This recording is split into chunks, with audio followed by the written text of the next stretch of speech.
ಕರ್ನಾಟಕ ವಕೀಲರ ಸಮುದಾಯಕ್ಕೆ good news. ಮರಣ ಪರಿಹಾರ ನಿವೃತ್ತಿ ಸೌಲಭ್ಯದಲ್ಲಿ ಭಾರೀ ಬದಲಾವಣೆ. ಬನ್ನಿ ಈ ಸುದ್ದಿಯ ಬಗ್ಗೆ ಒಂದಿಷ್ಟು ಮಾಹಿತಿಯನ್ನು ಕಲೆ ಹಾಕೋಣ. ನಮಸ್ಕಾರ, ಇದು ನಿಮ್ಮ ಕೋರ್ಟ್ ಬೀಟ್ ನ್ಯೂಸ್. ಕರ್ನಾಟಕ ರಾಜ್ಯದ ವಕೀಲರ ಸಮುದಾಯಕ್ಕೆ ಒಂದು ಗುಡ್ ನ್ಯೂಸ್.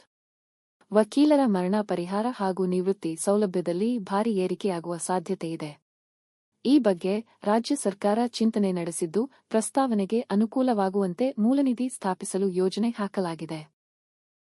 ಕರ್ನಾಟಕ ವಕೀಲರ ಕ್ಷೇಮನಿಧಿಯ ಅಡಿ ನೀಡಲಾಗುತ್ತಿರುವ ಮರಣ ಪರಿಹಾರ ಹಾಗೂ ನಿವೃತ್ತಿ ಸೌಲಭ್ಯದ ಮೊತ್ತ ಹೆಚ್ಚಳ ಮಾಡುವ ಜೊತೆಗೆ ವಕೀಲರಿಗೆ ಆರೋಗ್ಯ ಸೌಲಭ್ಯಕ್ಕೆ ಸಂಬಂಧಿಸಿದ ಸರ್ಕಾರಿ ಕಾರ್ಯಕ್ರಮ ರೂಪಿಸಲು ಈ ಮೂಲನಿಧಿ ಬಳಕೆ ಮಾಡುವ ಚಿಂತನೆ ಇದೆ ಎಂದು ರಾಜ್ಯದ ಕಾನೂನು ಮತ್ತು ಸಂಸದೀಯ ವ್ಯವಹಾರಗಳ ಸಚಿವ ಎಚ್. ಕೆ. ಪಾಟೀಲ್ ಮಾಹಿತಿ ನೀಡಿದ್ದಾರೆ. ಖಾಸಗಿ ವಕೀಲರು ಮತ್ತು ಅವರ ಕುಟುಂಬದವರಿಗೆ ಸರ್ಕಾರಿ ನೌಕರರ ಮಾದರಿಯಲ್ಲಿ ಅಥವಾ ವಿಶೇಷ ಯೋಜನೆಯಡಿ ರಿಯಾಯಿತಿ ದರದ ಆರೋಗ್ಯ ವಿಮೆ ಒದಗಿಸುವ ಪ್ರಸ್ತಾವ ಸರ್ಕಾರದ ಮುಂದಿದೆ. ಹಾಗೂ ಈ ಯೋಜನೆಯನ್ನು ಧಾರವಾಡ ಜಿಲ್ಲೆಯ ಎಲ್ಲಾ ವಕೀಲರ ಸಂಘಗಳ ಸದಸ್ಯರಿಗೆ ವಿಸ್ತರಿಸಲಾಗುವುದೇ ಎಂದು ಸದಸ್ಯರೊಬ್ಬರು ಸದನದಲ್ಲಿ ಕಾನೂನು ಸಚಿವರಿಗೆ ಪ್ರಶ್ನೆ ಕೇಳಿದ್ದರು.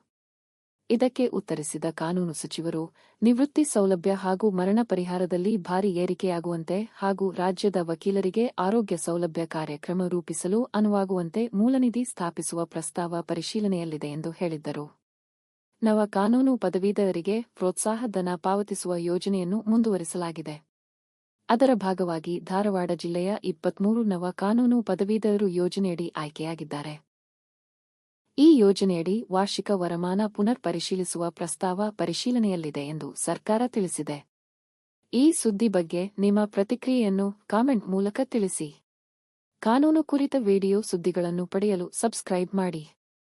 ನಿಮ್ಮ ಅಭಿಪ್ರಾಯ, ಸಲಹೆ, ಸೂಚನೆಗಳಿಗೆ ಸದಾ ಸ್ವಾಗತ. ನಿಮ್ಮ